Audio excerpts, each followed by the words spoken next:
specific charge of ray particles is independent of their source.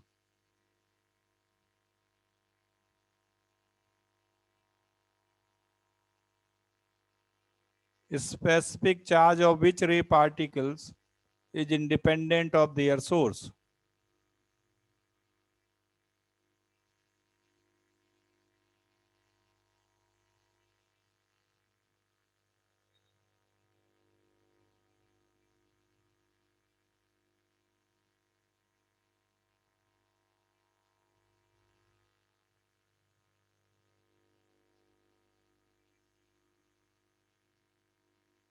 तो correct answer है cathode ray particles. ये electron होते हैं और इलेक्ट्रॉन का मास और चार्ज फिक्स्ड होता है चाहे सोर्स कोई भी हो। स्पेसिफिक चार्ज मतलब charge per unit mass. Next देखो, problem number 2। Specific charge of which particle is maximum. Electron, proton, neutron, alpha particles. Specific charge of which particle is maximum?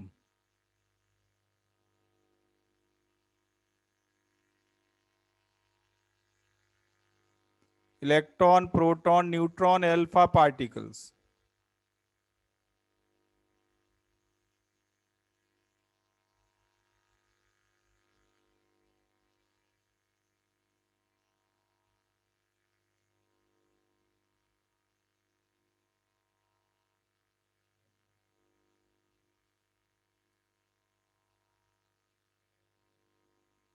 तो proton का स्पेसिफिक चार्ज सबसे ज्यादा होता है और यही तरीका था प्रोटॉन की डिस्कवरी का भी।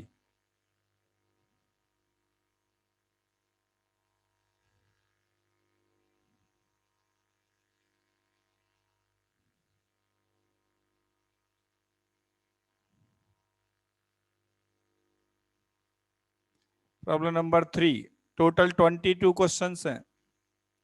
The radius of an atom is 1 picometre, 10 picometre, 100 picometre, 1000 picometre.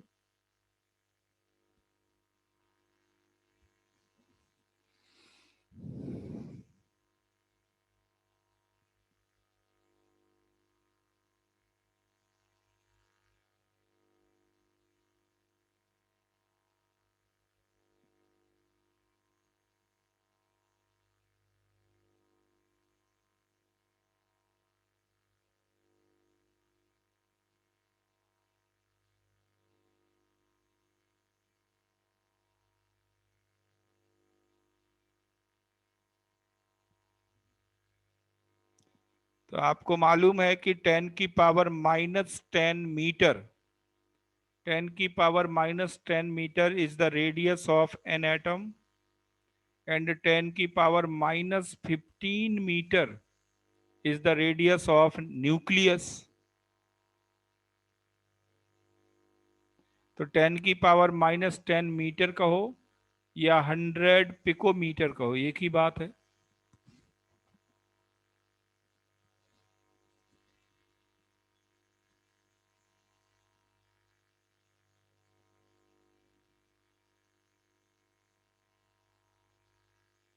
Problem number 4,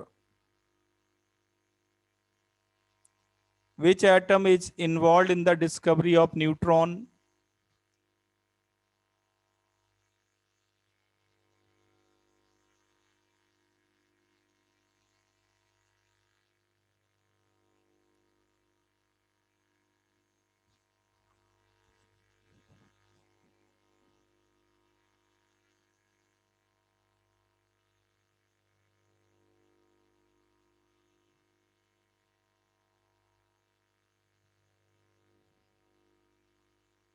तो करेक्ट आंसर है बेरिलियम। बेरिलियम के न्यूक्लियस पे अल्फा पार्टिकल की बॉम्बार्डिंग की गई थी, तब न्यूट्रॉन एमिट हुए थे।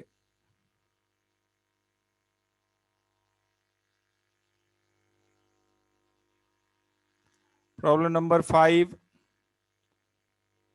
The theory of dual nature of light was proposed by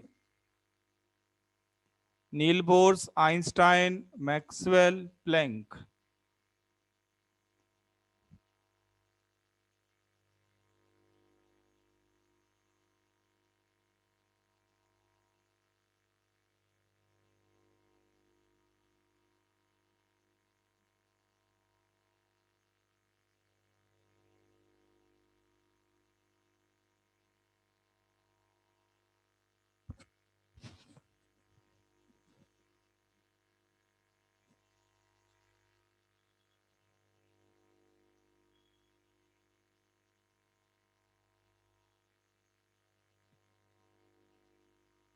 तो करेक्ट आंसर है मैक्स प्लैंक। उन्होंने एक इक्वेशन दी थी E equal to H nu. E equal to H nu NCERT में पढ़ना, ब्लैक बॉडी रेडिएशन वाले फिगर के नीचे का पैराग्राफ यही लिखा हुआ है सारा। तो ड्यूअल नेचर प्रपोज किया था मैक्स प्लैंक ने, इक्वेशन दी थी E equal to H nu. ये ड्यूअल नेचर के लिए है लाइट के।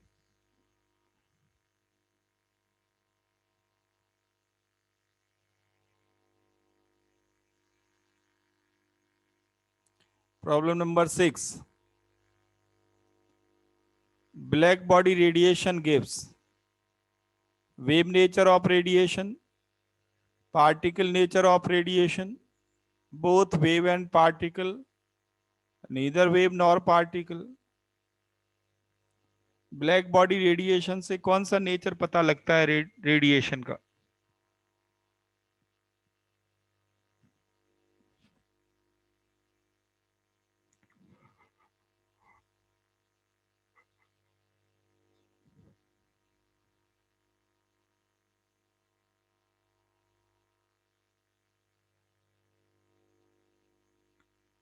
तो करेक्ट आंसर है particle nature. Black body radiation, photo electric effect, ये पार्टिकल नेचर के 4 फिनोमेना आपको बताए थे।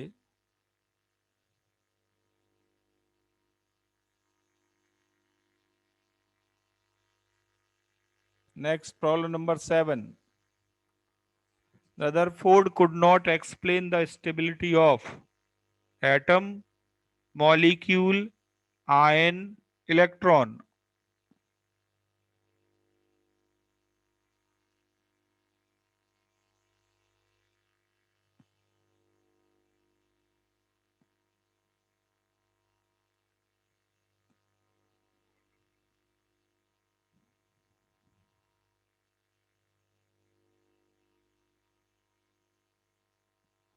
तो रदरफोर्ड एटम की स्टेबिलिटी नहीं बता पाया।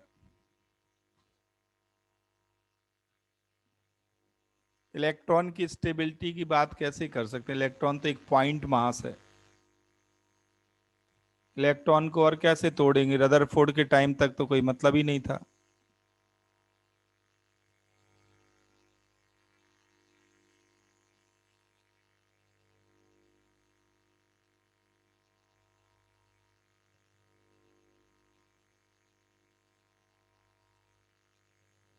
Problem number 8,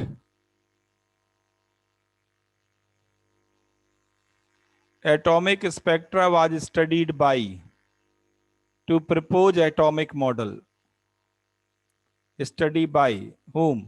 To propose atomic model, Rutherford, Bohr, Planck, Schrödinger।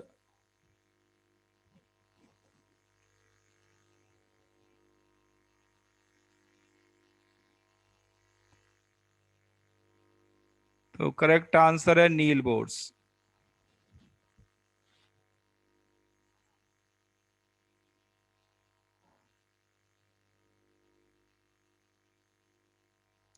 Problem number 9, who was credited to introduce the concept of orbital? Heisenberg, Niels Bohr, de Broglie, Schrödinger। Concept of orbital was introduced by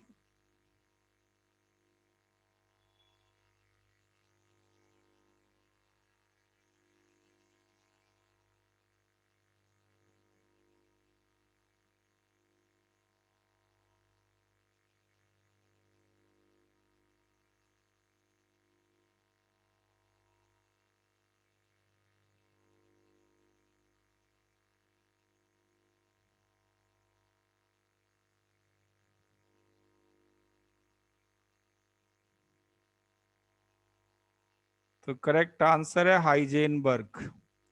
Heisenberg ने uncertainty principle दिया था।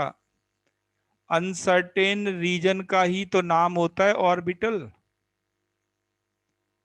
जहां पे electron मिलने की probability 90% से ज्यादा हो। प्रोबेबिलिटी, प्रोबेबिलिटी मतलब अनसर्टेनिटीज, और प्रोबेबल रीजन का ही नाम है ऑर्बिटल। तो हाइजेनबर्ग को क्रेडिट जाता है।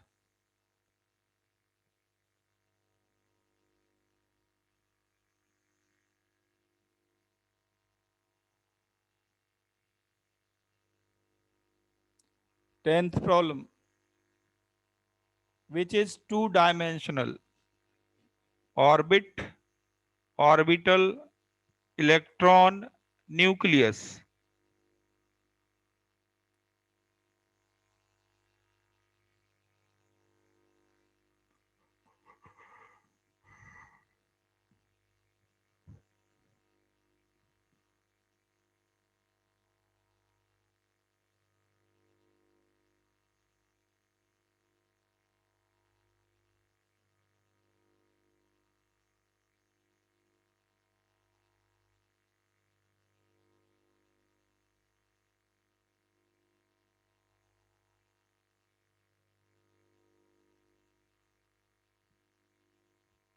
तो ऑर्बिट करेक्ट आंसर है। ऑर्बिटल तो थ्री डायमेंशनल स्पेस होते हैं। ऑर्बिटल की शेप्स नहीं बनाई इतनी सारी, डम्बेल, डबल डम्बेल, स्फेरिकल। अब स्फीयर टू डायमेंशनल होता है, स्फीयर तो थ्री डायमेंशनल होता है। पर स्फीयर के सराउंडिंग में जो ऑर्बिट आप बनाओगे वो टू डायमेंशनल होते हैं।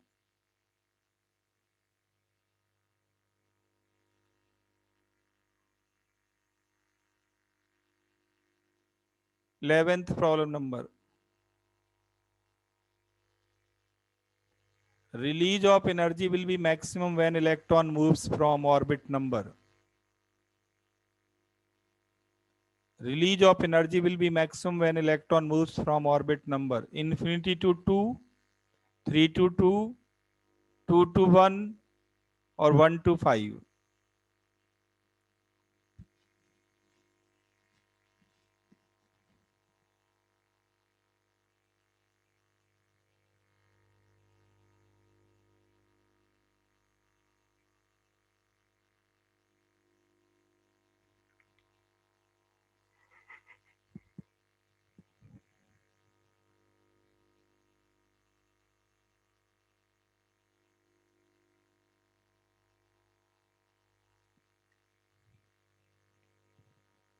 तो करेक्ट आंसर है 2 to 1।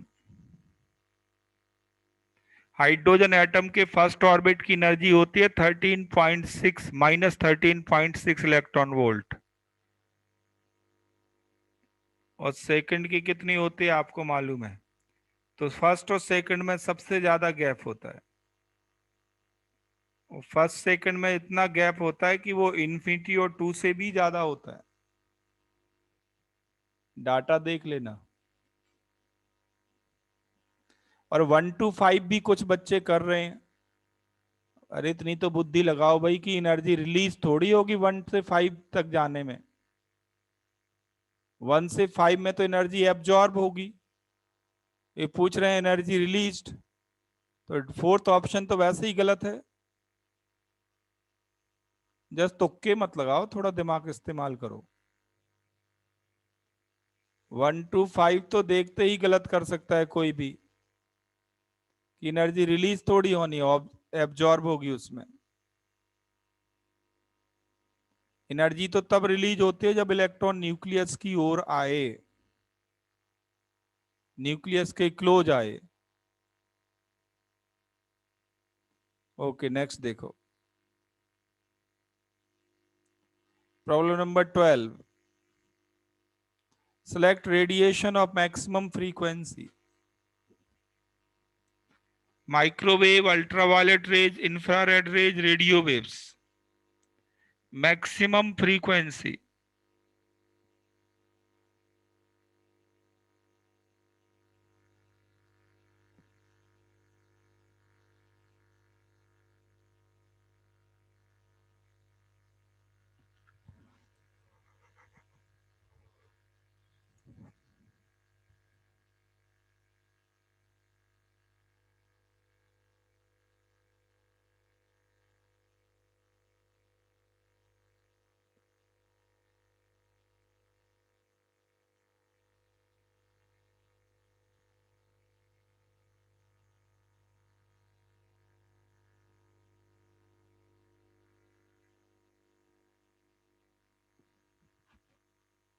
तो अल्ट्रावायलेट रेज करेक्ट आंसर है। देखो सबसे कम फ्रीक्वेंसी होगी रेडियो वेव्स की, इसके बाद माइक्रोवेव की, इंक्रीजिंग ऑर्डर बात कर रहा हूं, इसके बाद इंफ्रारेड, फिर ultraviolet.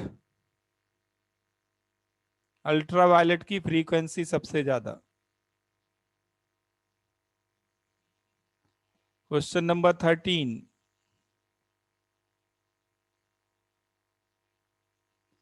How much electron volt energy is required to remove electron from second orbit of H atom? From second orbit of H atom, energy required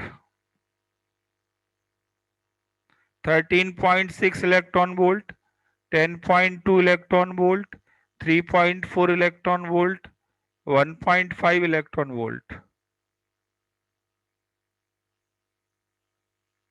Energy required to remove electron from second orbit of H atom.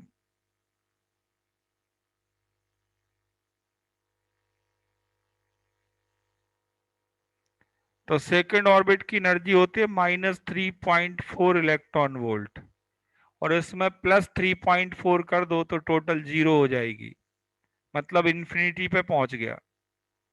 तो आपको 3.4 electron volt energy supply करनी होगी। Infinity पे total energy 0 होती है।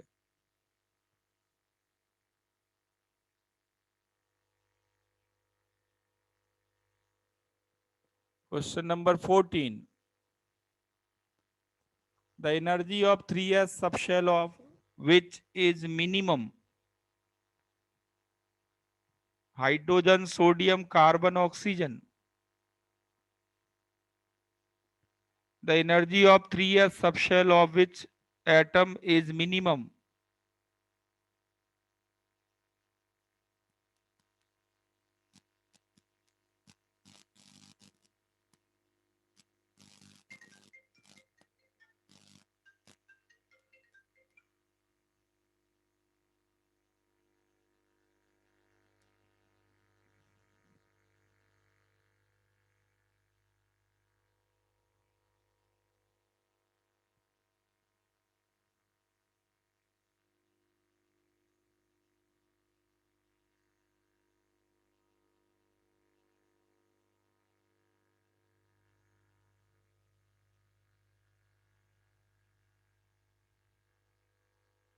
तो जितना ज्यादा एटॉमिक नंबर ऑर्बिटल्स न्यूक्लियस के उतना ही क्लोज आ जाएंगे। जितना ज्यादा न्यूक्लियस में पॉजिटिव चार्ज, सराउंडिंग के इलेक्ट्रॉन न्यूक्लियस के उतने ही पास आ जाएंगे। तो सोडियम के न्यूक्लियस में प्रोटॉन सबसे ज्यादा हैं, तो 1s 2s 2p 3s ये सब सोडियम के न्यूक्लियस के ज्यादा पास मिलेंगे, और तब एनर्जी कम से कम होगी, मिनिमम होगी। न्यूक्लियस के जितना पास उतनी कम एनर्जी।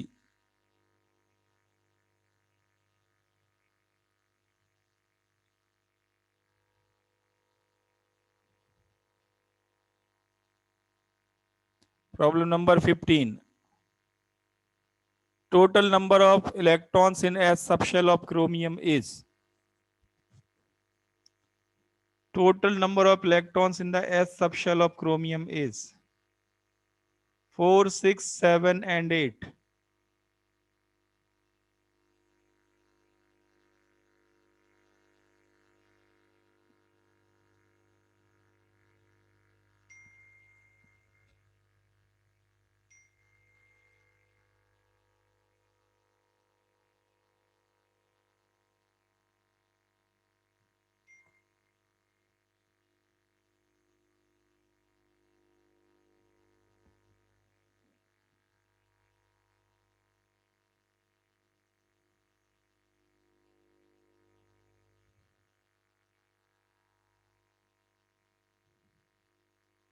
तो करेक्ट आंसर है 7। क्रोमियम का इलेक्ट्रॉनिक कॉन्फ़िगरेशन एक्सेप्शनल होता है। आखिरी में आता है 4s1 3d5। तो सोचो 1s2 पूरा हो गया, 2s2 पूरा हो गया, 3s2 पूरा पूरा हो गया, 2 2 2 6 तो ये हो गए, और 4s1 का एक और 7।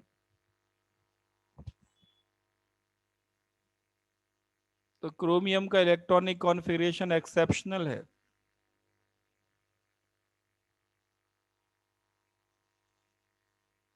Problem number 16, maximum number of electrons in carbon having s equal two plus half.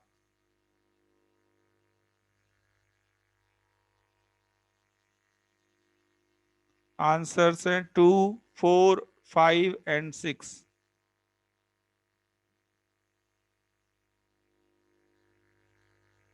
Maximum number of electrons in carbon having s equal two plus half, spin quantum number s equal two plus half.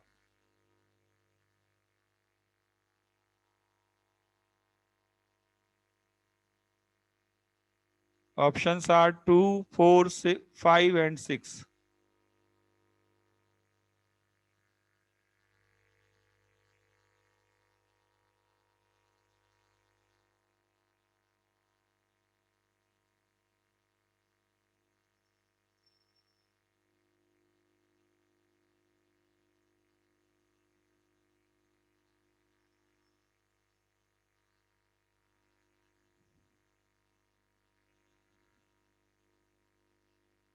ये 6 किसने select किया? 3 बच्चे ऐसे हैं जो 6 select कर रहे हैं।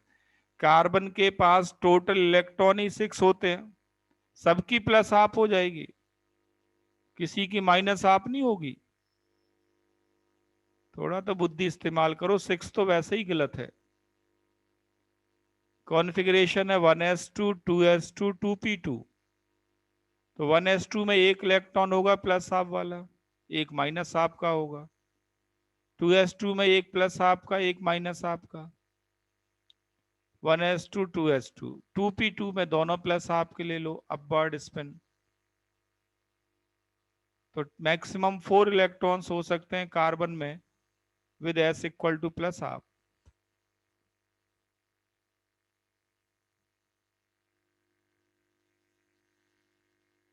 17th problem number, 2s and 2p orbitals differs in all except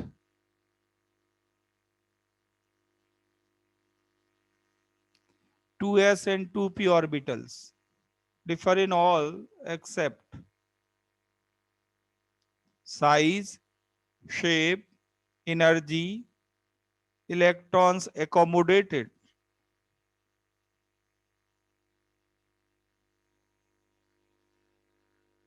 Size, shape, energy, electrons accommodated।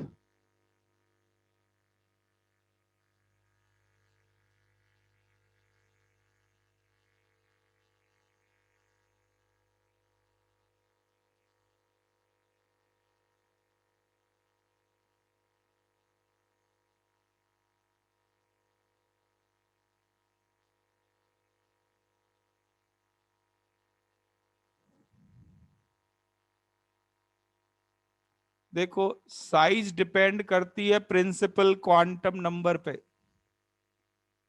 और 2s और 2p दोनों की प्रिंसिपल क्वांटम नंबर 2 है। तो साइज का डिफरेंस नहीं है, और s और p का मतलब एक स्फेरिकल और एक डम्बेल, तो शेप अलग अलग है, एनर्जी अलग अलग है, n प्लस एल की वैल्यू अलग अलग आएगी। और इलेक्ट्रॉन्स एकोमोडेटेड, इलेक्ट्रॉन्स एकोमोडेटेड ये दोनों में कितने आएंगे? इलेक्ट्रॉन्स एकोमोडेटेड, तो s में 2 इलेक्ट्रॉन एकोमोडेट होंगे और p ऑर्बिटल में भी 2 एकोमोडेट होंगे। तो इसके दो आंसर बनेंगे। अब ऊपर ऑर्बिटल लिखा हुआ है, सब शेल लिखना था, तब साइज अकेला बनता। 2s और 2p ऑर्बिटल, इसके दो आंसर बनेंगे, एक साइज और एक इलेक्ट्रॉन्स एकोमोडेटेड। नहीं, इलेक्ट्रॉन्स एकोमोडेटेड का तो इनका डिफरेंस, एक minute, differs in all except, अच्छा सेम बताना है, सेम चीज क्या है? तो साइज और इलेक्ट्रॉन्स एकोमोडेटेड सेम आएंगे, दोनों में दो दो इलेक्ट्रॉन ही एकोमोडेट होंगे, चाहे s ऑर्बिटल हो चाहे p ऑर्बिटल हो। चाहे एस हो चाहे पी हो, इलेक्ट्रॉन्स तो दो ही आएंगे एक ऑर्बिटल में। तो इसके दो आंसर बनेंगे, साइज एंड इलेक्ट्रॉन्स एकमोडेटेड। यहाँ ऑर्बिटल लिखा है, नॉट सबशेल। चलो, मैक्सिमम बच्चों ने साइज सिलेक्ट किया सबशेल समझ के।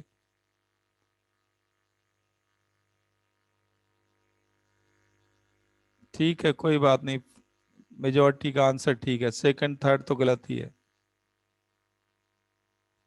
18th problem, xy plane is the nodal plane of all except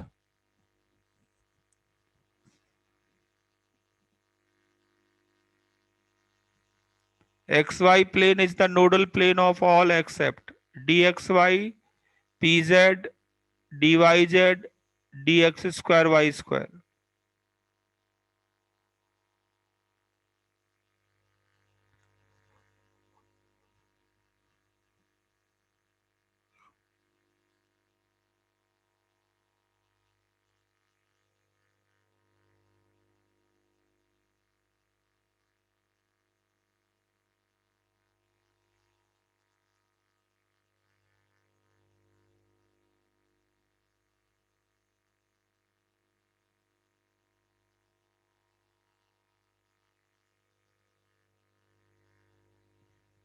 तो आप सबको मालूम है कि D X square Y square के जो नोडल प्लेन है वो एक्सिस को बाइसेक्ट करते हैं, 45 डिग्री सेल्सियस पे जाते हैं एक्स वाई प्लेन के बीच से। एनसीईआरटी पढ़ना ध्यान से।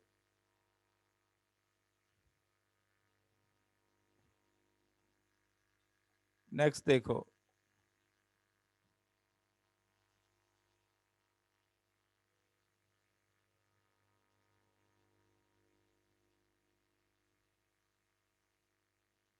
phi equal to 90 degree for the nodal plane of px, py, pz, dx square y square।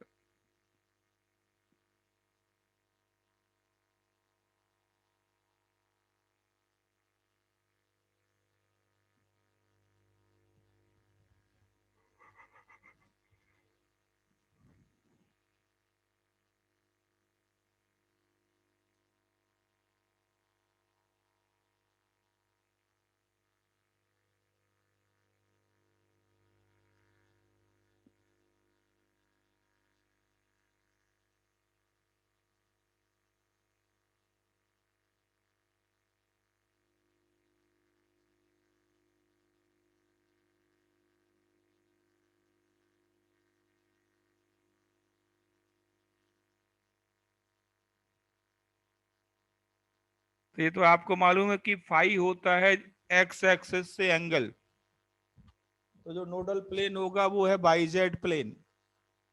YZ plane का एक्स एक्सिस से एंगल 90 डिग्री, और वाईजेड प्लेन किसका नोडल प्लेन होता है?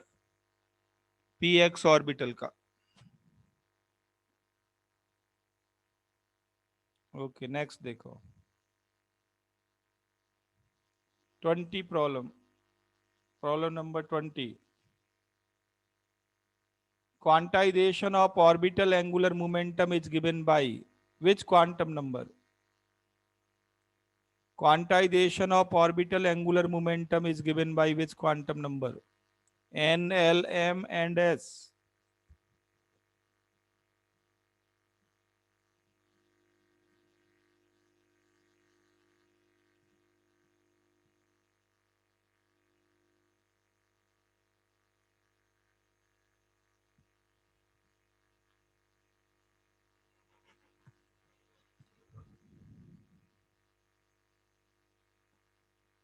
पहली बार सारे बच्चों ने ठीक आंसर किया।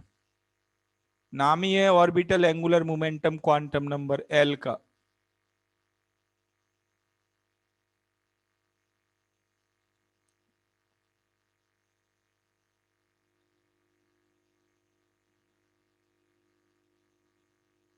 One problem number of photo electrons could be increased bye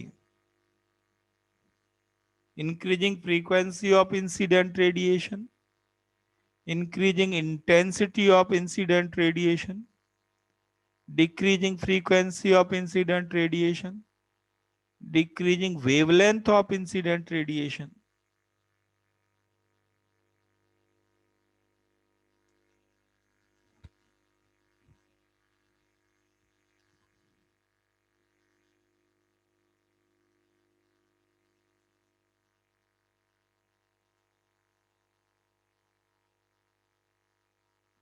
बहुत बढ़िया। तो इंटेंसिटी बढ़ाएंगे तो नंबर ऑफ फोटो इलेक्ट्रॉन्स बढ़ेंगे, बट अगर फ्रीक्वेंसी बढ़ाते तो फोटो इलेक्ट्रॉन तो वही रहते, काइनेटिक एनर्जी बढ़ती। ओके, नेक्स्ट प्रॉब्लम देखो। 22, last problem. 2px and 3px differs in. 2px and 3px किस चीज का डिफरेंस होगा? Number of angular nodes, orientation, number of electrons accommodated, and last one, energy.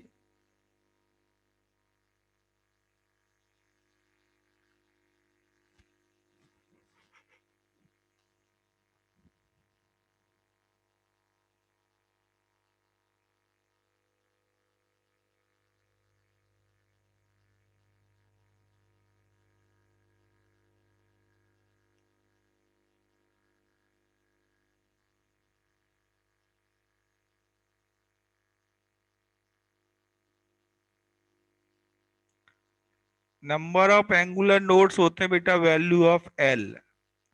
तो 2px हो तब भी एल इक्वल टू 1, 3px हो तब भी एल इक्वल टू 1। तो एंगुलर नोड्स तो बराबर होंगे। और 2px और 3px में साफ दिख रहा है कि प्रिंसिपल क्वांटम नंबर का डिफरेंस है, तो एनर्जी इनकी अलग अलग होगी, ये गारंटी है। एनर्जी अलग अलग होगी। ओरिएंटेशन अलोंग एक्स एक्सिस होगा सेम। नंबर ऑफ इलेक्ट्रॉन्स दोनों में दो दो ही आएंगे, एक ऑर्बिटल में दो से ज्यादा इलेक्ट्रॉन आ नहीं सकते। एंगुलर नोड्स तो सेम है, डिफरेंस कहाँ है? एल की वैल्यू के बराबर होता है। मेजॉरिटी 6 आंसर सेलेक्ट कर रही है।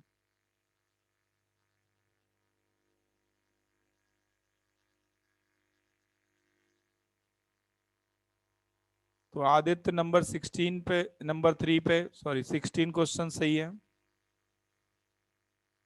और 21 आउट ऑफ 22 नमिता के हैं, 16 है निष्ठा के। तो 21 बहुत बढ़िया है, आउट ऑफ 22 करेक्ट है।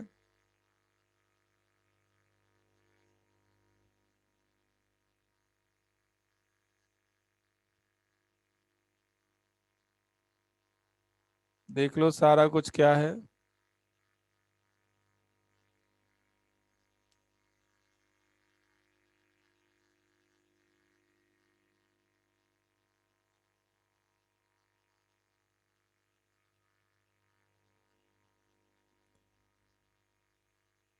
टेस्ट बेटा एनसीईआरटी बुक से था, और जो क्वेश्चन 1 मिनट में आप कर सकें। सीबीएसई लेवल नहीं है बेटा, यही लेवल जेई में भी आता है, केमिस्ट्री तो ऐसी ही आती है, केमिस्ट्री ऐसी ही आती है, बस न्यूमेरिकल प्रॉब्लम्स नहीं थे, कंसेप्चुअल क्वेश्चंस तो ऐसे ही आने हैं।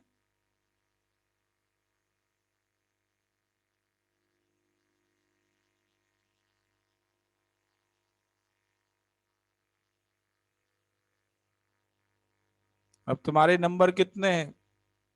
हाईएस्ट 95% नमिता, फिर निष्ठा, आदित्य, वैभव 73%, आरुषि, नुशांत, तरंजीत, मुस्कान, कार्तिक। कार्तिक के 50% सही। मालूम नहीं कार्तिक पढ़ता भी है कि नहीं पढ़ता। आउट ऑफ 22 15 क्वेश्चन 11 गलत, 50% ही सही कर पाए।